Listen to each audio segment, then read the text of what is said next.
Seenaan qubsuma Oromoo akka ibsutti qomoon baa Itoophiyaa marsee horee wal baay'ifatee jiraatu qomoo guddaa warra barii ittaanuuti. Warri barii ittaanuu yookaan baarentuu kun kaaba Itoophiyaa ka'ee waloon qaxxaamure karraayyuu keessa darbee hanga qomoo guddaa Humbannaa jedhamuun beekamutti warra jiraatanidha.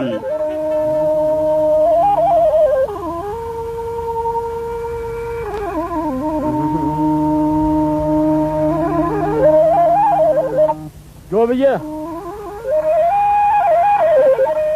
Joba Job Girama አሁን እኔ ብሞት ዋሆየ አንድ ሞት ነው ወይ ግራማ ጎች አላጦት ጆባ ጆብ አንድ ቀን ሳላይ ጆብ Humbannaan Aniyyaan ilmaan qalloo alaan dagaan oborraa fi paappileen qomoo walirraa latee jiraachaa turee fi jiraachaa jiruudha.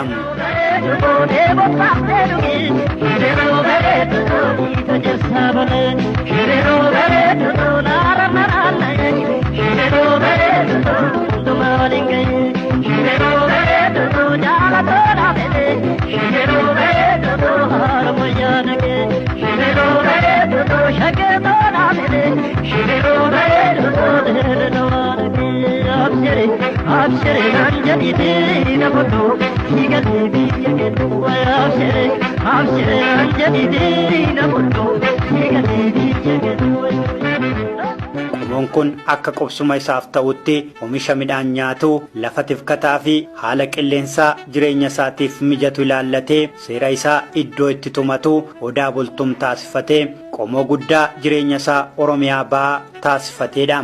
Dagaa keessaa nooleen kumbolchaa ka'ee hanga dirree dhawaatti alaan immoo ijoollee 12 horatee gaara mul'ataarraa ka'ee miila isaa bitaaf mirgatti diriirfatee waloree bal'atee aadaaf seenaa isaa eeggatee qomoo jireenya isaa qajeelfatee jiraatudha.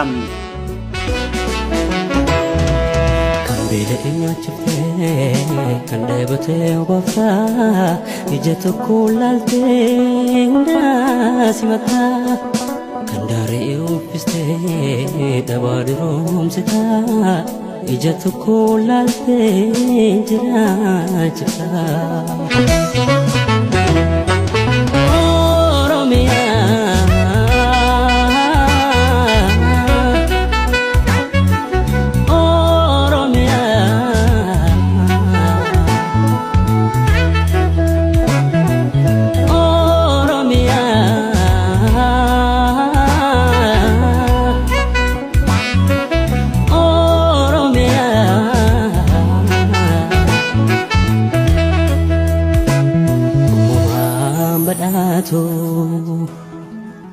Akeektuu qaroomina Itoophiyaa kan ta'an ilmaan Humbannaa hawaasummaa gaarii qabaachuunis galaa qaroominni isaaniif guduunfeedha.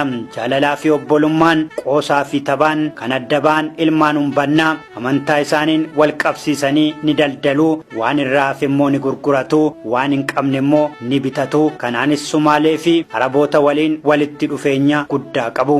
Gosti kun akkuma qomoo Oromoo isa biraa gosa aartii Oromoo guddisu seenaa Oromoo itti fufsiisuuf carraaqaa jiraatudha. Ilmaan Humbannaa qaroomina Itoophiyaa karaa sanaan turee fi qaroomina ollaa isaanii irraa argatanitti fayyadamuun miidiyaan Oromoo akka guddatuufis qooda irraa eegamu ba'uu isaaniitiin seenaa keessatti yaadatamu.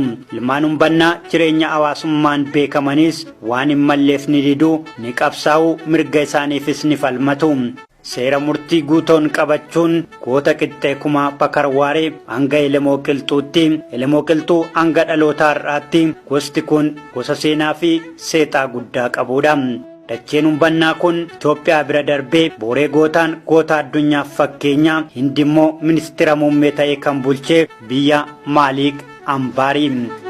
Featured ancestor is Malik Ambar. Malik Ambar was an African in India. Born in 1550 in Ethiopia, he was considered a brilliant diplomat and a significant power in India. He encouraged manufacturers, built canals and mosques, gave pensions to poets and scholars, and established a postal service countrywide. He became one of the most famous men in India. Malik Ambar dhalataa Oromoo mootii ta'uun indi kibbaa nama bulchaa ture. Kan seenaan isaa gurraacha hanga adiitti barreeffamee fi garuummoo nama seenaansaa Oromoota biratti hin dhaadheffamne kan namoonni baay'een seenaa isaa qixaan hin beeknedha.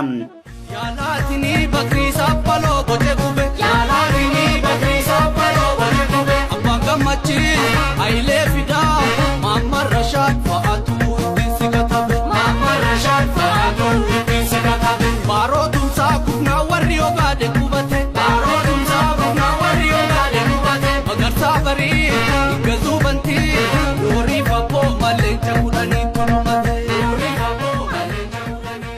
Jabana badaa kan garboofattoonni bifaan adda of baasanii uumaa waaqaan mormanii kaan tuffataa garii immoo tuffatamaa taasisanii akka meeshaa gabaa geessanii itti gurguruuf walii galanidha. Tooftaa kanaan boba'aa Abisiiniyaanotaa jalaan Oromoonis akkuma gurraachota Afrikaa kanneen biroo dhugaa malee akkuma meeshaa gabaa dhaabbatee gurgurameera. Osoo ija jabaatu ija laafessa ta'uun yeroofis harka kennuuf dirqameera. Oromoon addunyaa dabaan guutamte keessatti seenaa gurraacha fudhatee seenaa gurraachonni ittiin dararaman qooddatus gurraachonni baay'een isaanii yoo achi buuteen isaanii badee garbummaarraa gara garbummaa biraatti yoo ce'an Oromoonni baay'een garuu garbummaa jalaa ba'anii hanga biyya ormaatti waraana mataa isaanii qindeeffatanii biyya bulchuutti yoo deeman gariin immoo garbummaa jalaa of bilisoomsanii maqaa gaarii fi miidhagina dandeettii fi gootummaa Oromoo addunyaatti agarsiisaniiru. Simboo qabeettummaa isheetiin bareedduu Itoophiyaa taate qalbii addunyaa immoo kan boojite asii mootiin hatamtee gurguramte biyya dhugaan jirutti immoo ilma mootii Jarman kan qalbii fuute Bilillee yookaan Maayibuubaan kibba lixa Oromiyaa Jimma guumaatti kan dhalatte yoo ta'u Lu Abbaa Booraatti kan dhalate Onesmoos Nasiib yookaan Abbaan Gammachiis bareedduun Oromoo biroo Jimma Jireenitti kan dhalatte Feevan Irpee Wallagga Sayyootti kan dhalatte ammas bareedduun Oromiyaa biraa Liidiyaa Dimboo gootittiin Oromoo Asteer Gannoo fi Asiimbaa Oromiyaa irraa immoo ilmaan Umbannaa irraa kan dhalate Maalik Ambaarii fi kanneen biroo namoota seenaan hin daganne Oromoota miidhaginaa fi jabina isaaniif qofaaf biyya abbaa isaanii irraa akka meeshaatti akka gurguraman akka itti murtaa'e kitaabni Oromiyaa yatadabbaqu የግፍ ታሪክ jedhu kan bara 1986tti walda Yohaannis Warqinee fi Gammachuu Malkaatiin barreeffame ni ibsa. Kitaabni kun bara 1886 seenaa badaa gurraachota Afrikaa bara namoonni akka meeshaatti itti gurguramaa turanidha jedha.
Mootonni kaaba Itoophiyaa irraa dhufanii Itoophiyaa bulchaa turan hunda dura qabeenya Oromoof Oromiyaan qabdu saammachuu Oromoo fi saboota sablammootaaf uummattoota kibbaa biyyattii jiraatan maqaa daldala garbaan biyyaa calaasuun lakkoofsa isaanii hir'isuun tooftaa ture.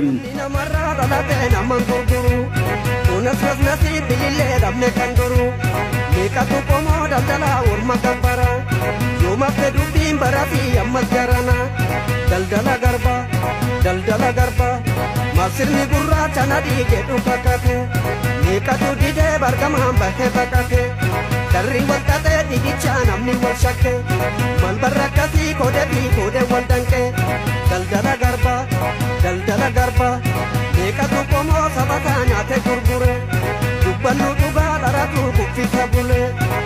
Daldalli garbaanu gahee dhiisi kan duru mallamni biddeen takka. Barreessaan lammii Ingilaand Heenarii Daariil akka barreessetti qanyaasmaashonni iddootti ramadaman hundatti tooftaa loltummaa isin barsiifna jechuun namoota ciccimoo walitti qabanii gaafa gatiin garbaa dabaluu butanii akka gurguran ragaa suuraan waliin deeggaruun lafa kaa'eera. Barreessaan biraa Riichaard Paankirast jedhamu Minilik daldala garbaaf baay'inaan namoota kibba Itoophiyaa jiran irratti baay'ee akka xiyyeeffachaa ture ragaa ba'e.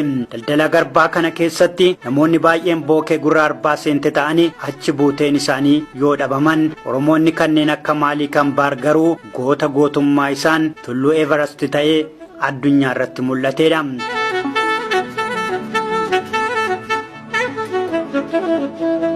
Qophii keenya kanaan dachee Oromiyaan alaa goota gootummaa Oromoo fudhatee addunyaa dinqisiise tokkoon wal isin barsiifna.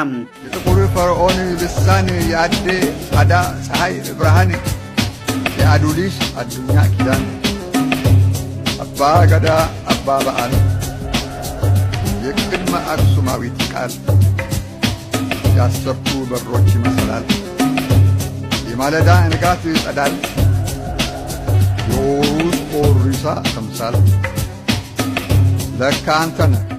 Maaliik Ambaar goota warra bariittaanu latiinsa idda umbannaa balbala noolee irraa bara 1549tti nama dhalateedha. Nooleen balbala guddaa hangaggoo ka'ee hanga Cirootoree damboobee jiraachaa jiruudha. Balballi kun immoo ibiddaan akkuma qoodamaa deemu maayaa xinnoo fi maayaa guddoo jedhamee bakka lamatti qoodama. Maayaa xinnoo fi maayaa guddoon kun balbala gareen socho'u waan yaade hundumaa kan gurmuun raawwatuu fi xiyya darbachuun gosa beekamuudha. Hangaggoo hanga Cirootti kan jiraatu gosti kun maqaa Haramayaa jedhu kanas Haramayaaf gumaachaniiru. Harri maayaa kun seenaan akka lafa kaa'utti nama beekamaa maayaa jedhamurraa maqaan isaa kan mogga'eef yoo ta'u goonni kun immoo gosa maayaa guddaa jedhamu kanarraa dhalate. Akka hiree ta'ee osoo dhaabaa fi dhaabbii bareeda qabu carraan akka meeshaa gurguramu kan isa mudate. Maaliik Ambaar booda garuu booree gootaan seenaa hin dagatamne hojjete. Maaliik Ambaar osoo hin gurguramin dura maqaan isaa Shambaa ture. Shambaan akkuma gurraachota Afrikaa kanneen biroo abbaa fi haadha isaa jalaa butame galoo galaana diimaarraan qaxxaamurfame Piriishiyaa kibbaan Yaman gabaa Almukiyaa itti geeffamuun daldalaa lammii Poortugaal Piiter Prookeeziitti gurgurame. Piiter Prookeeziin kun Maaliik Ambaar bituu qofa osoo hin taane nama maqaa isaa Shambaa irraa gara Maaliik Ambaaritti jijjiireedha. Piiter Prookeeziin akkuma Maaliik Ambaar biteen dhaabbiif dandeettii amalaaf si'aawummaa inni qabu ilaalee hambifachuu caalaa gabaa biraatti yoo dhiyeesse maallaqa guddaa akka baasuu fi danda'u tilmaame. Daldalaan Poortugaal kun akkuma karoorfatetti gara Iraaqitti geessuun gabaa qaadii Alqaadoof maccaa Baagidaaditti yeroo lammaffaaf nama Kiyaazii Huseen jedhamutti gatii guddaan gurgurate. Kiyaazii Huseen akkuma Maaliik bitateen torbaan lama of bira tursiisuun karaa hundumaan erga madaalee booda warra kaan irraa adda baasee jalqaba birrii baankii baasuu fi baankii galchuu isa barsiise. Namni Maaliik akkasitti mararsiifatu kun Maaliikiif maqaa masoo Huseen jedhamu baasee fi erga waamaa ture booda namni kun yoo du'u Maaliik ammas hireensaa gabaaf dhiyaatee gurguramuu ture. Maaliik erga Qaasim Albaagidaaditti yeroo sadaffaaf gurgurame isa dhumaaf gabaa kibba Hindiitti daldalaa Dach Piiter Van Den Broekaniin yeroo arfaffaadhaaf ni bitame.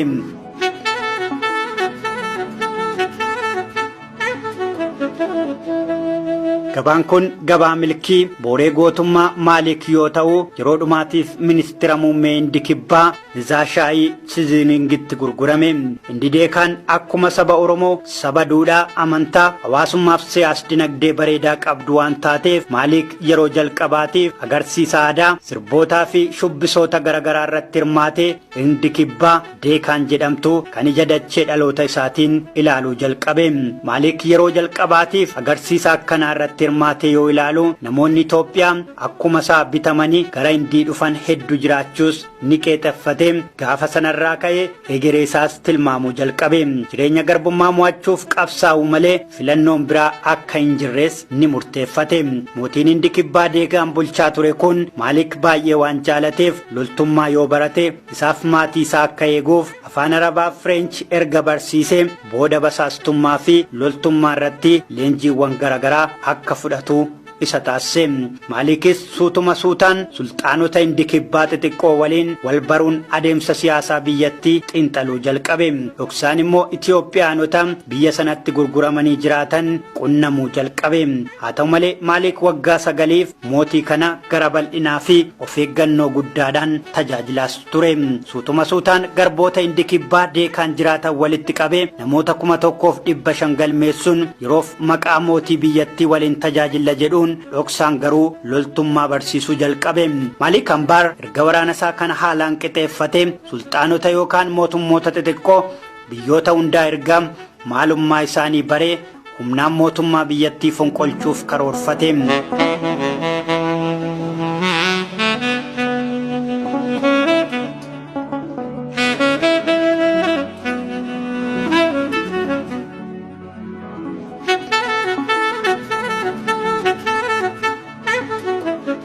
Maalik akkuma murteeffateen teessoo isaa magaalaa guddoo kibba Hindii Paraandaa gara Juunaaritti jijjiirratee deeggartoota horachaa magaalitti bifa addaan akka nama ijaaruu barbaadu ummata walitti qabee mari'achuu jalqabe. Maalik haala hundumaa erga ilaalee booda tooftaa lola isaa gara riphee loltootaatti jijjiirrachuun humnaan loltoota Itoophiyaa 1500 qindeeffateen lola itti fufe. Maalik Ambaar lola riphee loltummaa isaa jalqabaatiin mootii xiqqoo kibba Hindii tokko kan Amgihaarii jedhamu fincilee mo'atee Itoophiyaa jalqabaa mootii Hindii kuffisee aangoo qabatee isa jalqabaa ta'e. Booda keessa garuu humna biraa mootii Kuraaminiin gaggeeffamuun mo'atamullee abdii kutatee osoo hin teenye riphee loltummaa isaa itti fufuun injifannoo haaraa galmeesse. Injifannoo kanaanis bulchiinsa Beerarii fi Amgihaar harka isaatti galfate. Akkuma injifannoo kana gonfateen walii galtee sulxaanota lamaan bulchuu ummata waliin ni mallatteesse.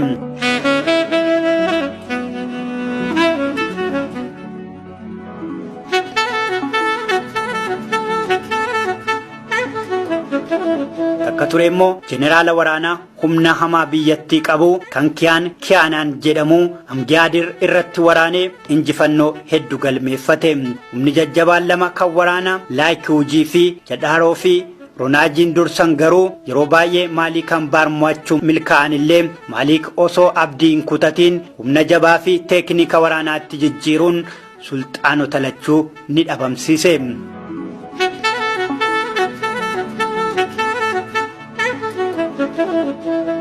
Waraana yeroo dheeraa booda Maalik Ambaar erga sulxaanota hundaa mo'atee bulchiinsa kibba Hindii deekaan harkatti galfachuun ministeera muummee biyyattii ta'e. Maalik Ambaar dubartii Sidii jedhamtu fuudhuun ijoollee dhiiraa Biibii fi Kariimaa dubara lama Fatii fi Chaanzii godhachuun waggaa 80ffaa isaatti boqote. Maalik Ambaar erga boqotee booda shamarran isaa keessaa tokko ilma warra mootitti Rumuushii seenaatu lafa kaa'a. Fetaa immoo yeroo dheeraadhaaf bakka abbaa ishee buutee deekaan bulchuuf qabsaa'aa turtullee yeroo gara yerootti mo'atamtee hafte. Maalik Ambaar seenaa deekaa keessatti rakkoo guddaa kan ture daandii fi bishaan biyyattii galchuu fi bulchiinsa gaariin seenaa Hindii keessatti har'as nama yaadatamuu fi seenaa guddaa qabudha.